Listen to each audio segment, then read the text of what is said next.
La música autóctona es el tema que vamos a tratar ese día. Es importante destacar que la música autóctona no es solo un tesoro, sino una verdadera forma de contar historias, de transmitir sabiduría y de mantener vivas las tradiciones que nos definen como pueblo. Autóctona salvadoreña son aquellos sonidos, aquellos instrumentos que han sido creados por materia prima. ¿Qué instrumentos tradicionales utiliza usted en su música? Fíjate que, bueno, si hablamos de materia prima, estamos hablando de carrizos, vara de bambú, de tecomate, de semillas, de barro. Voy a ir a una casa de la cultura a aprender música. Y luego a mí me gustó bastante la música de música latinoamericana, de zampoña, de quena, charangos, de instrumentos que tienen varios tobitos y se tocan así, son muy bonitos. Y en Pililis Muchi, en nada es saludos a todos.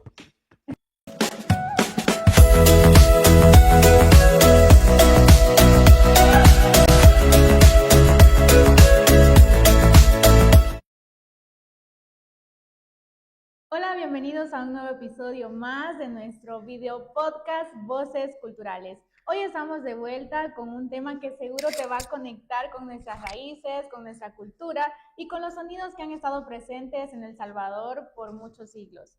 La música autóctona es el tema que vamos a tratar ese día.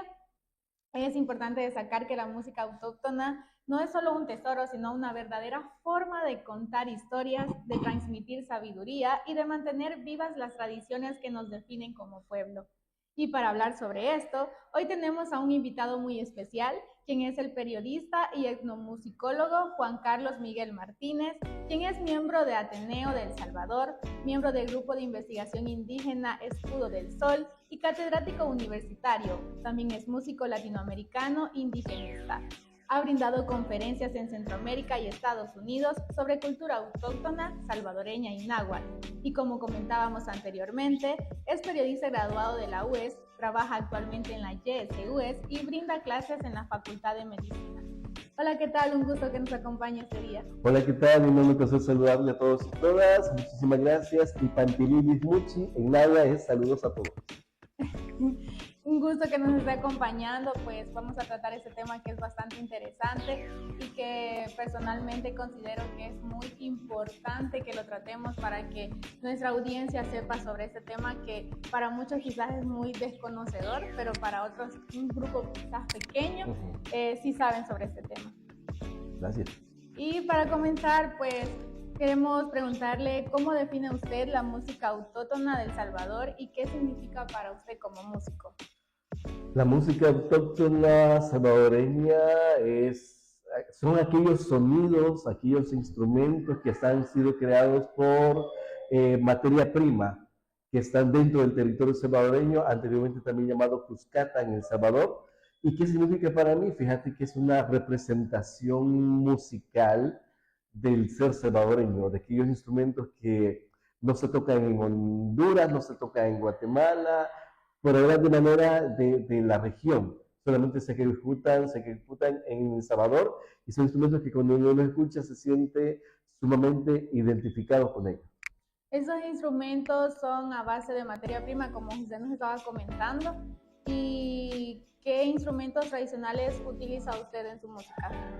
Fíjate que, bueno, si hablamos de materia prima, estamos hablando de carrizos, vara de bambú, de tecomate, de semillas, de barro rojo, barro negro, y con eso se pueden ejecutar diversos tipos de melodías, diversos tipos de canciones que, si bien es cierto, algunas canciones no están plasmadas en una partitura, bueno, sí fue plasmado por la señora María Mendoza de Barata hace bastante tiempo, pero no hay como que música plasmada en una partitura. Es un tipo de música que nos hace sentir, como te digo, orgullosos de ser salvadoreño y orgullosos de ser indígena, no indio. Eso fue un nombre bastante peyorativo por parte del señor Cristóbal Colón, que estaba muy perdido cuando llegó a América, me refiero a América, todo el continente, y pensó que había llegado a las Indias, allá por Oceanía, por otros lugares, y pensó, llegué a las Indias, y por eso es que mucha gente nos dice que somos indios, pero no, somos considerados como personas de pueblos originarios o indígenas.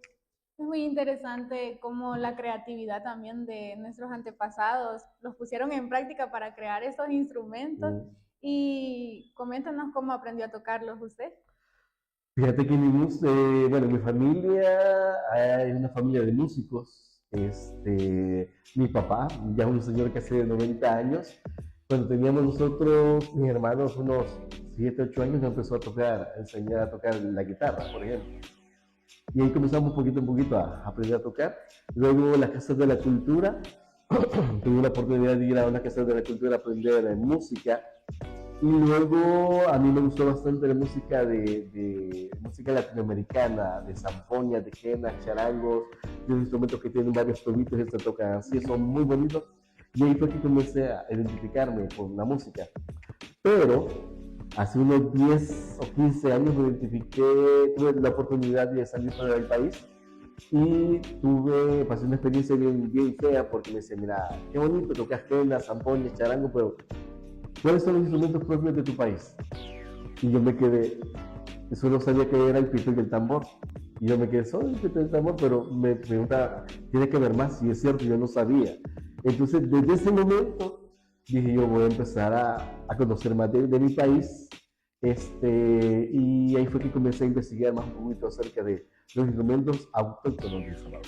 Y de hecho, precisamente por eso es que abordamos este tema, porque como le comentaba al inicio, es muy desconocedor para muchos, incluso la mayoría solo tienen como la noción de qué es el tambor, la flauta y las maracas, lo único que identifica como música autóctona de El Salvador, pero en realidad no es así, sino que hay más instrumentos que también forman parte de esto. ¿Y cuáles son los elementos que usted considera fundamentales para que una pieza se considere música autóctona salvadoreña? En primer lugar, que tenga una característica ancestral, que tenga, ¿cómo decirte? Una característica que vos escuchas la canción y decís, no, esa canción no es de ritmo actual, ni ritmo contemporáneo, que sea ejecutado con instrumentos propios, instrumentos indígenas, ya sea la caramba, el sacabuche, el teponaguaste, también flautas, ocarinas, pitos indios, etcétera, etcétera, que son la mayoría de instrumentos que se ejecutan en El Salvador. Y que tenga, fíjate, ¿cómo te lo pudiese explicar? Cuando yo toco música autóctona con esos tipos de instrumentos, son instrumentos que casi nadie toca y que casi no se conocen.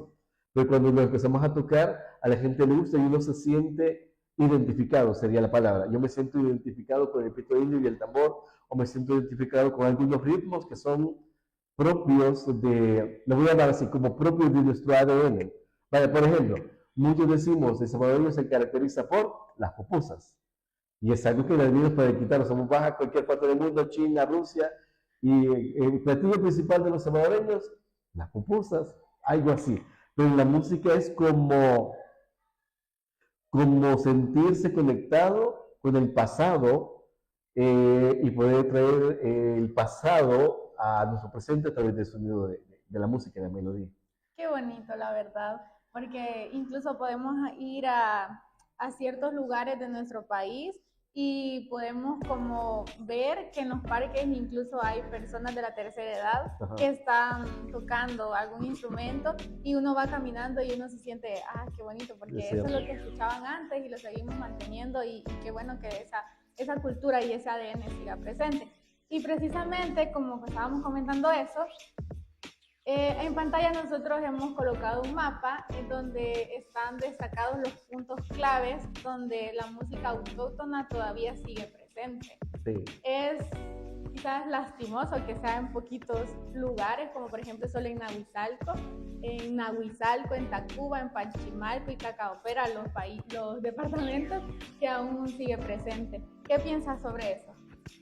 Bueno, de la parte occidental del país se representa bastante por estos lugares donde hubo mayor auge o mayor representación de pueblos indígenas.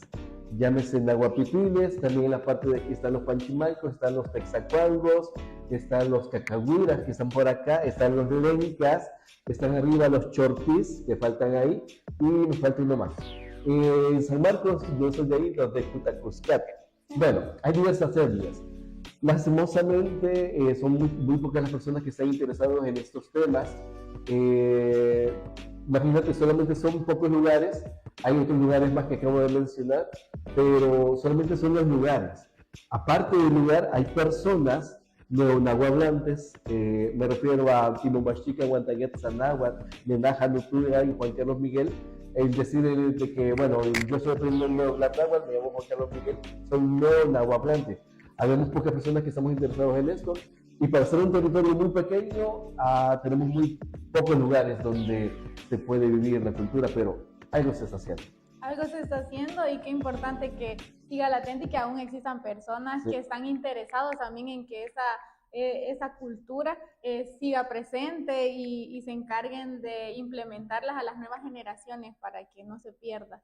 Y con esa información, pues hacemos una breve pausa, no se desconecten porque cuando regresemos traemos más información.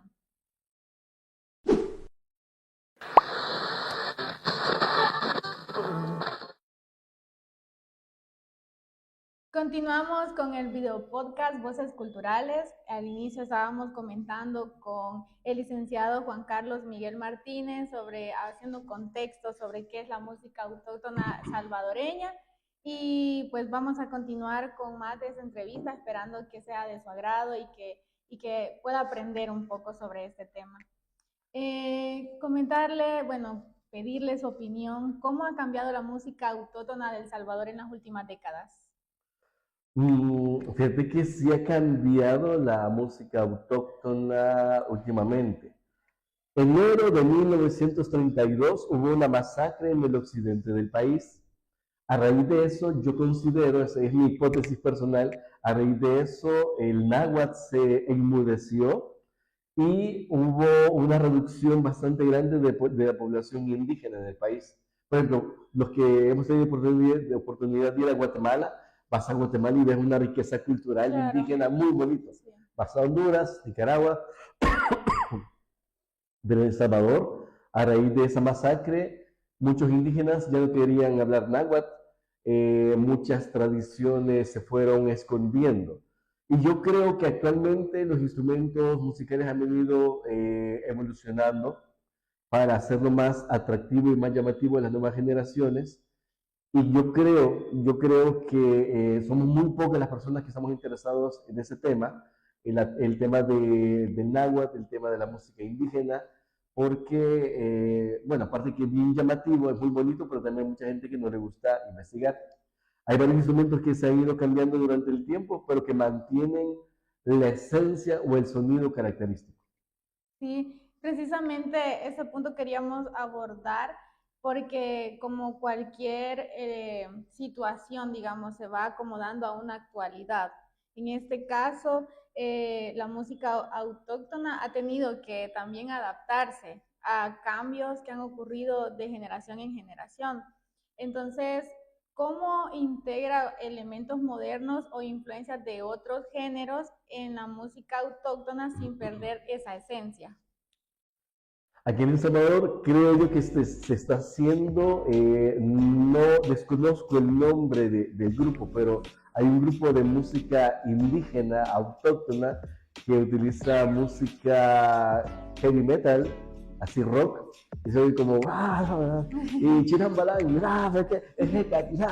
algo así, por ejemplo. Pero también algunos queremos incursionar con sonidos, imagínate, sonidos de un tambor, una ocarina, un pito, y de fondo un beat, o sea, como que la música indígena autóctona pueda modernizarse para llamarle la atención a chicas como vos, chicos como los que están viendo este podcast, para que no digan la música indígena es aburrida. No, también evoluciona y también se puede hacer eso, pero eso sí, a mí en mi caso si me preguntaran, nunca lo haría con reggaetón.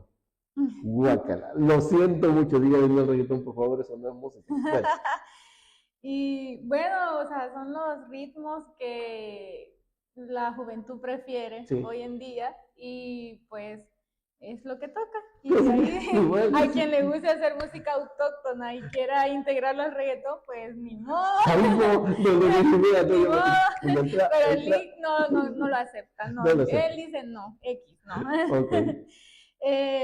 ¿Cree usted que los jóvenes están perdiendo el interés por la música autóctona o por el contrario se están apropiando de ella de nuevas maneras? Creería que sí se están interesando un poquito más en estos temas. Agradezco y felicito a los jóvenes de producción, a ti que estás también presentando como conductora, Gracias. porque tocan temas interesantes, temas de cultura, de arte, etcétera, etcétera, y eso a mí me permite darme cuenta que sí hay jóvenes que están interesados en este tema. Quizás no al 100%, hay que ser conscientes, no al 100%, pero se mantiene. Y creo que sí, que hay jóvenes que están queriendo retomar las nuevas formas de ser indígena en nuestro país. El indigenismo no solamente es el indio, sino que tiene que ver con una forma de filosofía, de ver la vida, y eso le gusta a la gente y a los jóvenes también. Así que creo yo que independientemente de la cultura se mantenga, no. Recuerde que la cultura es constante, se evoluciona, se transforma y no es estática. Y eso a mí me llena de satisfacción porque sé que la cultura se va manteniendo, aunque vaya cambiando de poquito en poquito. ¿Y usted cree o considera que el gobierno está jugando un papel fundamental en tratar de que persista esta cultura, esta música ahora en día? De manera muy personal, no. Existe una Secretaría de Cultura de nuestro país. ¿Está haciendo un buen trabajo? Sí, o sea, sí están haciendo un buen trabajo, o sea, hacen sus pininos, pero hay muchas personas muy capacitadas y hay personas muy experimentadas que saben de muchos temas y no están trabajando en esa secretaría. Creería yo que falta mucho por hacer. Hace falta mucho por hacer y sería bueno que las personas que están en mandos altos o las autoridades de nuestro país que están a cargo de la Secretaría de Cultura deberían de tomar en cuenta la voz de las personas mayores o de la voz de los que somos investigadores, que sí investigamos y que sabemos lo que estamos haciendo para poder aconsejar o poder orientar de cómo poder mantener la cultura y difundirla. No solamente el hecho de hacer parque, que está muy bien, para eso yo trabajo y pago mis impuestos, pero me refiero al sentido de que hacer algo más. Por ejemplo, está bien, aprender inglés en las escuelas está muy bien, pero ¿por qué no aprender también náhuatl en las escuelas? Aparte pueden aprender ruso, chino, francés, lo que sea. Los niños son como esponjas y si les enseñamos desde pequeños, ya de grandes van a aprender aún más, pero considero que se está haciendo un buen trabajo. Ok. Bueno, con esa información vamos a nuestra segunda pausa, pero de verdad este tema está muy interesante y le pedimos que siga conectado para que siga informándose con nosotros.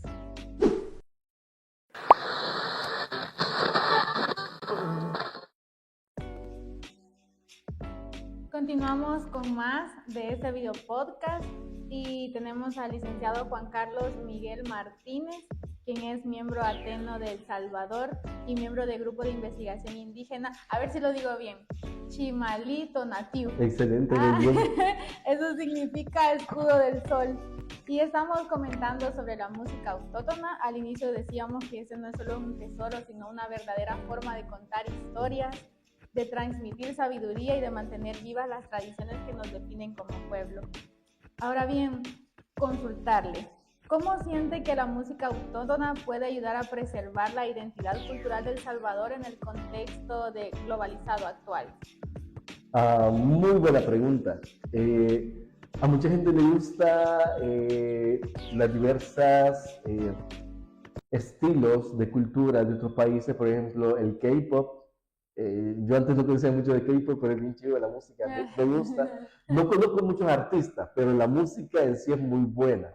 Y cuando de chinitos hay como 20 cheros bailando lo mismo, 20 cheros, o sea, sí. Interesante.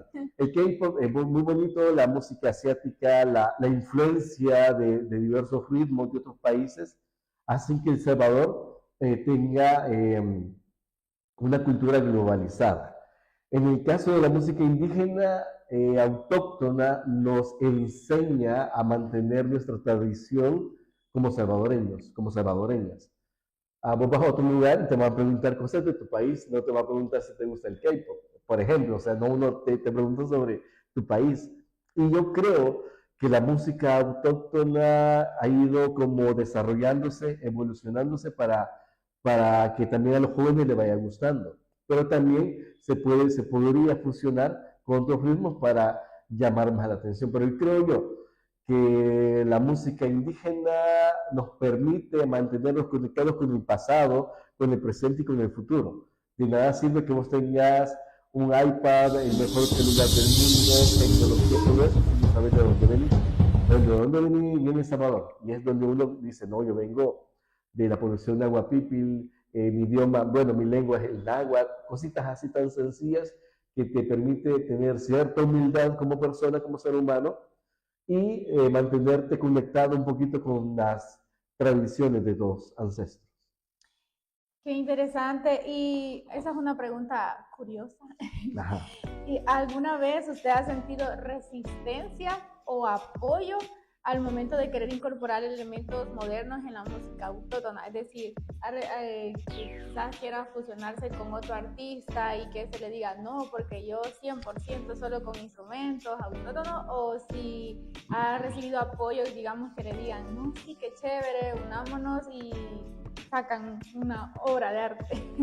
Muy buena pregunta. Fíjate que sí, hemos tenido la oportunidad de tocar con pitos y tambores. O sea, cuando me refiero a pitos, no son el pito de tada, o sea, hay unos pitos que son bien bonitos y hemos sacado música, probando así con música reggae. Oiga, si bien reggae, no reggaeton, reggae, es que cha, cha, cha, cha, cha, ya, no, sí, ya hemos tenido la oportunidad de hacer esas combinaciones y se ve muy bonito, la verdad, porque, bueno, como investigador, no soy tan purista en el sentido de que no solamente el pito indio y que solamente el jade, el auxiliano, o sea, no. Yo también soy, bueno, soy músico también. El hecho de tocar un pito indio, una ocarina, un tambor, un tepenoguaste, junto a una guitarra eléctrica, una batería, un bajo, menos reggaetón. O sea, me refiero a eso.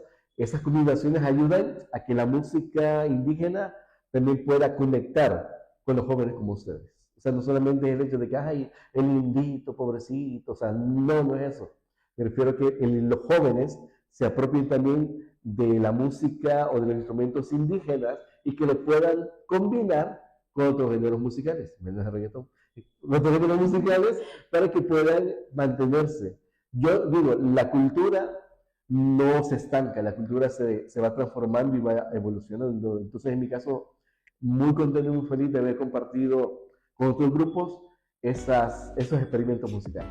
Qué bonito, y con eso también hacemos la invitación a quienes nos están viendo a que también se animen a descubrir, a probar qué es tocar unos instrumentos autóctonos y mezclarlo pues con tendencias de músicas actuales, y ya verán que algo va a salir bonito ahí. Y ahí contándonos que, bueno, con todo lo que nos ha comentado de su experiencia como músico y también todo el conocimiento que tiene acerca de este tema, ¿qué desafíos enfrentan los músicos que tocan esos instrumentos hoy en El Salvador?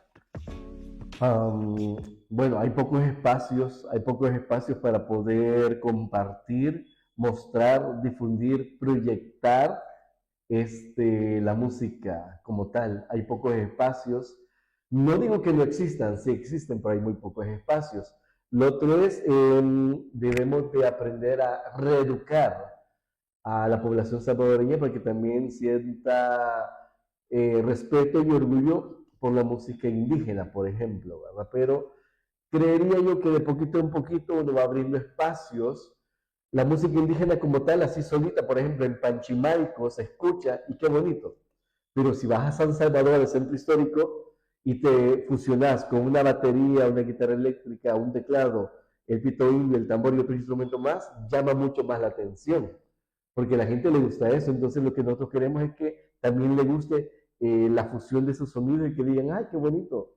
El pito indio y el tambor no solamente en el pueblito, no, también dense cuenta que los los que nos consideramos indígenas, Nahua People también somos indígenas modernos. Así que yo creería que si hay un espacio como que para poder difundir también con eso de las redes sociales, ayuda bastante también.